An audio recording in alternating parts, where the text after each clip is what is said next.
নমস্কার বন্ধুরা, আমাদের ইউটিউব চ্যানেলের পক্ষ থেকে একবার স্বাগত। আজকে এই ভিডিওতে আমরা আলোচনা করব ত্রিপুরা মাধ্যমিক এবং উচ্চ মাধ্যমিক পরীক্ষার রেজাল্ট কবে প্রকাশিত হবে সেই সংক্রান্ত নতুন আপডেট প্রকাশিত হয়ে গেছে। তোমরা যারা মাধ্যমিক পরীক্ষা এবং উচ্চ মাধ্যমিক পরীক্ষা দিয়েছো তারা এই ভিডিওটি পুরোপুরি দেখো। তোমাদের রেজাল্ট সংক্রান্ত নতুন আপডেট প্রকাশিত হয়েছে। দেখো, এখানে বলা হচ্ছে মাধ্যমিক উচ্চ মাধ্যমিকের ফল মের প্রথম সপ্তাহে, অর্থাৎ যে মে মাস, সেই মে মাসের প্রথম সপ্তাহে প্রকাশিত হতে চলেছে তোমাদের রেজাল্ট। দেখো, এটা প্রকাশিত হয়েছে দৈনিক সংবাদ পত্রিকাতে। এবং দেখো, এখানে বলা হচ্ছে ত্রিপুরা মধ্যশিক্ষা পর্ষদের ফলাফল প্রকাশ হবে মে মাসের প্রথম সপ্তাহে। একযোগে রাজ্য পর্ষদের মাধ্যমিক উচ্চ মাধ্যমিক সহ সমতুল মাদ্রাসা আলিম ও মাদ্রাসা ফাজিল কলা এবং ফাজিল থিওলজি পরীক্ষার ফলাফল প্রকাশ হবে। সেই সঙ্গে পর্ষদের তরফে প্রয়োজনীয় সব কাজ চলছে।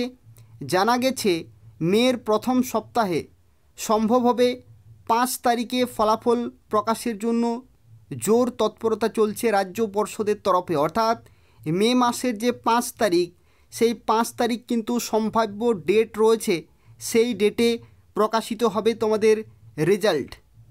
দেখো, পরবর্তী বলা হচ্ছে ফলাফল প্রকাশের প্রাথমিক কাজ উত্তরপত্র মূল্যায়ন প্রায় শেষ হয়ে গেছে। মাধ্যমিকের ইংরেজি বাকি উত্তরপত্র মূল্যায়নের কাজ পুরোপুরি শেষ। ইংরেজির উত্তরপত্র মূল্যায়নে বাকি থাকা প্রধান পরীক্ষকের কাজ পুরোপুরি শেষ হয়ে যাবে সোমবার 20 এপ্রিল, অর্থাৎ সেটাও কিন্তু শেষ হয়ে গেছে, যেহেতু 20 এপ্রিল পেরিয়ে গেছে।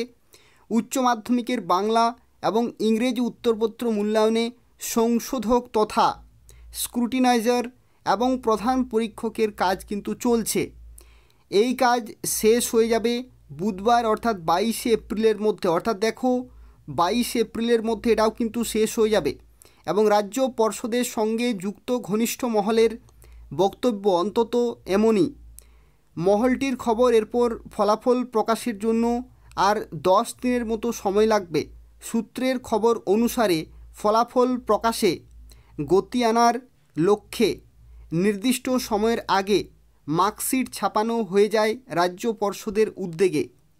এরপর এই মার্কশিটে পরীক্ষার্থীদের প্রাপ্ত নম্বর সহ অন্যান্য তথ্য বসানো হয়। এই প্রক্রিয়া অবলম্বনে দ্রুত অথচ নির্ভুল ফলাফল প্রকাশ সহজ হয় বলে সূত্রের বক্তব্য। উত্তরপত্র মূল্যায়নের পর অনলাইন তথা কম্পিউটারে তথ্য সন্নিবেশের জন্য দিন কয়েক সময় লাগে। এরপর ফল প্রকাশে আর তেমন কোনো ঝামেলা থাকে না বলে খবর। পর্ষদের ফল প্রকাশ নিয়ে জানতে চেয়ে যোগাযোগ করা হয়েছে সচিব ডক্টর দুলাল দের সঙ্গে।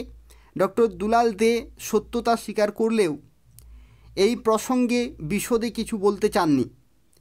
একই বিষয় নিয়ে জানতে চেয়ে যোগাযোগ করা হলে পর্ষদের সভাপতি ডক্টর ধনঞ্জয় গণ চৌধুরী সরাসরি বলেন, মে মাসের প্রথম সপ্তাহের মধ্যে রাজ্য পর্ষদের ফলাফল প্রকাশ হবে নিশ্চিতভাবে। অর্থাৎ প্রথম সপ্তাহেই তোমাদের কিন্তু রেজাল্ট বেরোবে। তিনি 5ই মের মধ্যে ফলাফল প্রকাশের প্রচেষ্টা চলছে বলে তার প্রতিক্রিয়া জানান। অর্থাৎ 5ই মে কিন্তু একটা সম্ভাব্য ডেট রয়েছে, অর্থাৎ টেন্টেটিভ ডেট রয়েছে 5ই মে 2025। সেই তারিখেই কিন্তু সম্ভাব্য তারিখ রয়েছে, সেই তারিখেই তোমাদের রেজাল্ট প্রকাশিত হয়ে যাবে। এটা হচ্ছে একটা নতুন আপডেট।